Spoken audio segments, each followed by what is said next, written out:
in the heart of Devon, a place known for ancient woods and a restless sea. Something left its mark on March 2nd. Near the Maidencombe Coast Path in Torquay, members of the rock-solid coasteering made a discovery that would send chills down their spines. There, pressed into the rain-soaked earth, were footprints. Not the familiar treads of hiking boots or trainers, but something different. Bare feet, massive in size, half again larger than a size 11 boot. And what's more unsettling, every single print was perfectly formed in the mud, as if whatever made them knew exactly how it wanted to be remembered. The tracks told a story, emerging from the shadows of Watcombe Woods, following the coast path for 20 meters, before vanishing back into the darkness of the trees. Like a ghost passing through our world just long enough to let us know it's there. But this isn't the first time Devon's woods have harbored such mysteries. In 2006, over a 6-week period, 15 witnesses came forward with tales that would seem impossible if they hadn't all seen the same thing. They described a creature 5 feet tall, covered in brown hair with an eerily green face. No tail. And the way it moved, witnesses reported seeing it swing through the trees with impossible agility. Even more recently, in 2018, a train passenger traveling from Exeter to Bristol spotted something massive taking giant strides along a hedgerow. And in 2022, John Downs, director of North Devon's Center for Fortean Zoology, confirmed what many had suspected.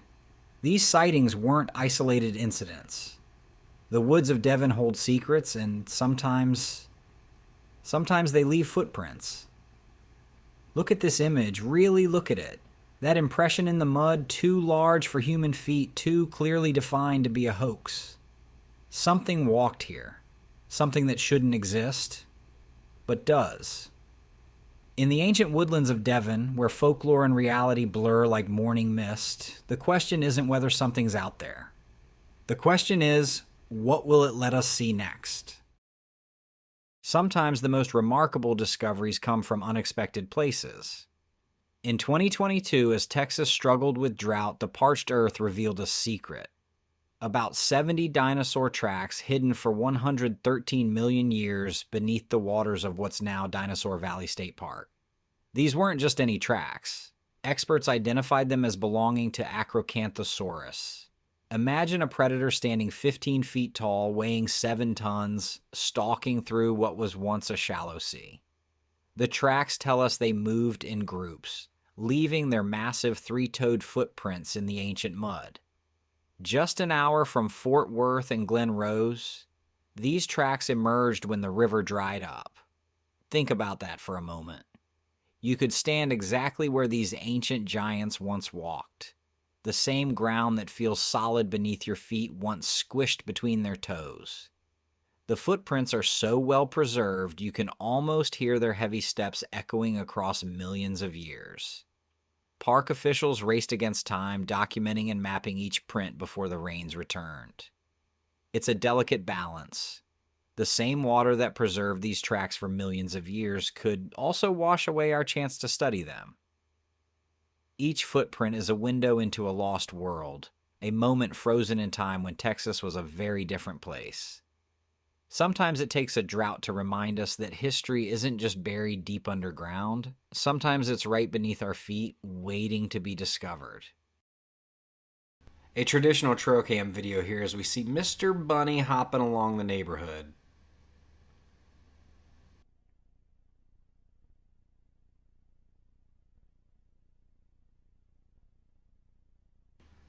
Yep, and that is not who you want close on your heels.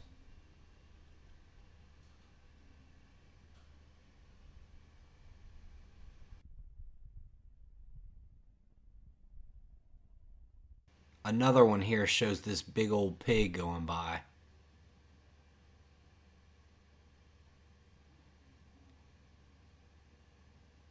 And if you look at the timestamps, Mr. Pig's gonna need a bigger head start, I believe.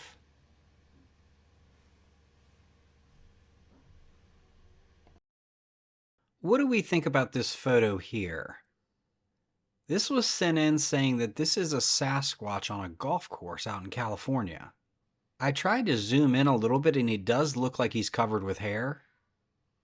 However, I could also see like the crease kind of in his leg. It almost looks like he has pants on. I mean, of course, it could also just be a hoax. It could also just be a guy in a hairy suit. Curious to what you guys think of this.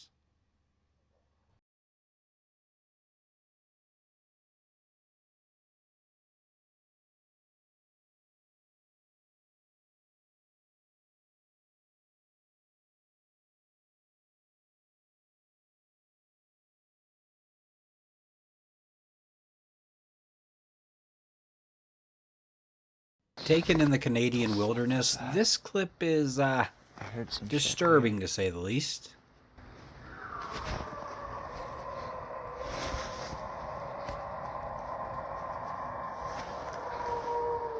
Most people are alluding to this being Bigfoot or a cryptid. Does anyone recognize the sounds?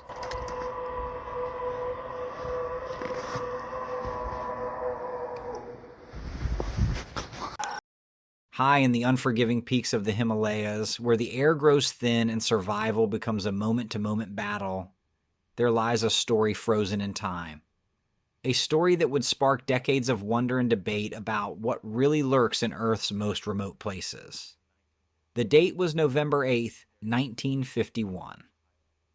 At 17,500 feet above sea level, near what we now know as Everest Base Camp, Eric Shipton and Dr. Michael Ward were working their way across a glacier. The late afternoon sun cast long shadows across the moonscape of boulders and ice when something stopped them dead in their tracks. There, pristine in the snow before them, was a line of massive footprints leading down the glacier. These weren't just any tracks, measuring a full 12 inches long and 5 inches wide. They were unlike anything these experienced mountaineers had ever encountered. Too high for any normal wildlife, too far above the tree line, too far above any human settlement. The Sherpas with them didn't hesitate. They knew exactly what they were looking at. These were the tracks of the Yeti. Shipton, knowing he'd stumbled onto something extraordinary, acted quickly. With trembling hands in the biting cold, he placed his ice axe beside one perfect print and snapped a photograph. That single image would go on to captivate the world and launch an obsession with the mysterious creature that would span generations. A few days later, another team member, Tom Bourdillon, encountered the same tracks. In a letter home, he penned words that would echo through history. The abominable snowman is not a myth. Following an irresistible pull of curiosity, Shipton traced the footprints deeper into the glacial wilderness. But like so many encounters with the unexplained, the tracks simply vanished. As if their maker had simply disappeared into the thin mountain air, leaving behind only questions and that single haunting photograph. Today we might cry hoax at such a discovery. But in the 1950s, the word of respected explorers like Shipton carried unquestioned weight. His photograph sparked a global phenomenon. Yeti mania had officially begun. And while skeptics and believers still debate what left those tracks on that fateful November afternoon, one thing remains certain. Somewhere in the harsh frozen corners of our world, mysteries still await discovery. I don't have too much to say about this video other than doing things like this makes you a certifiable ding-dong. Let's go, guys! We just got a diamondback. Let's go! Oh, my leg. Well, I'm cooked. What a meme, dude! GG. I was just peeling the bark and just got bit in the leg by a diamondback. So, in the leg. Ow. Let's get some pictures of it first. I mean, we're already screwed anyways. Cool snake. Big diamondback. GG. Yeah. Yeah, it's the worst snake to get bit by in Florida. As soon as I finished recording, I got back in the car. Immediately started going into what I think was anaphylactic shock. Whole body numb and tingly head to toe. Sight on my shin felt like it was going to explode, still does.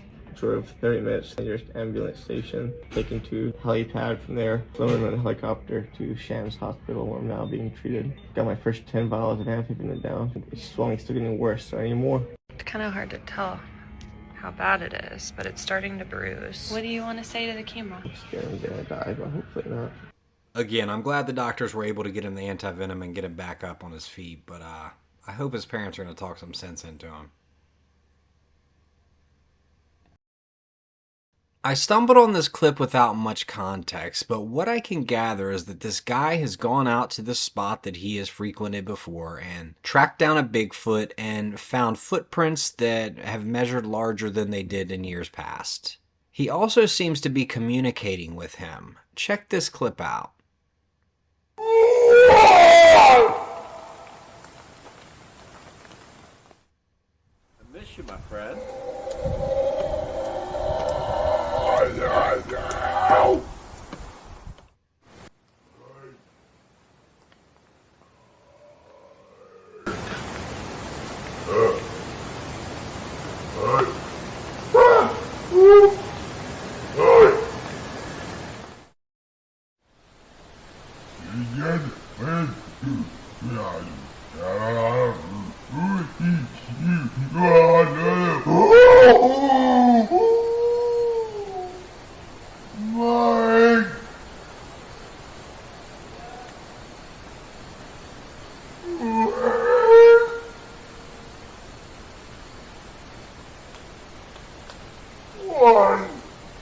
What do you guys think about this? At the beginning it starts off pretty intriguingly, but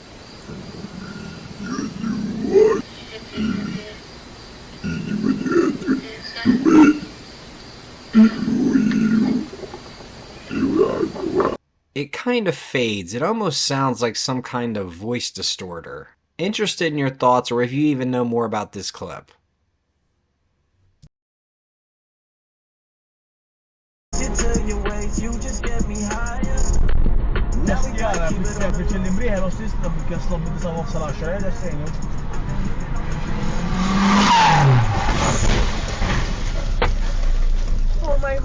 Oh my god, لا stop أنا باين هموت خلنا مش هتبين زوبا جبلا بالي هموت Start recording.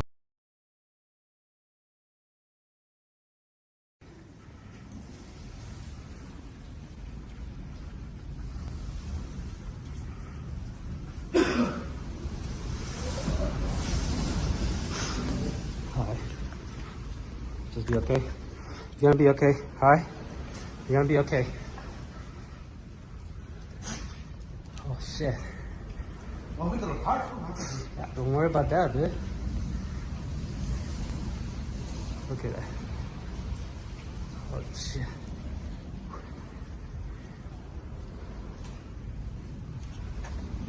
Scary, fuck. Yeah.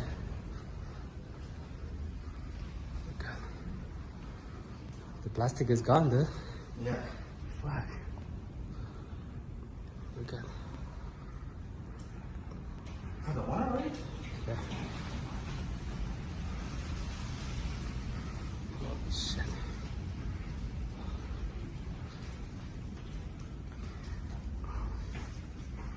So where's the gas? Outside?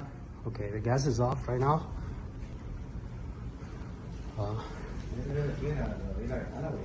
Hmm? No, don't open the window. Don't open. Don't open anything. Just stay over here. Fuck.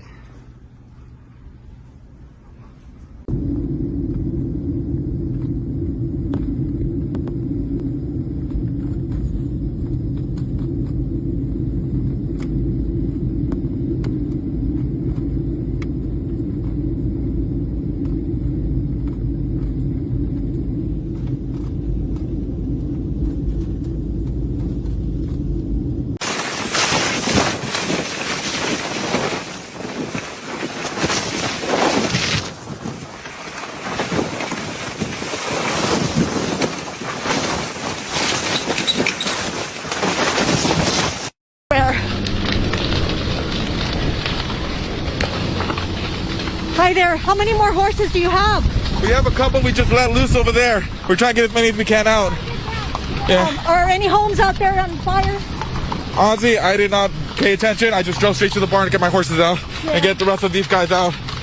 We're not just gonna let them burn. We got a bunch out with trailers and there's a bunch in there still.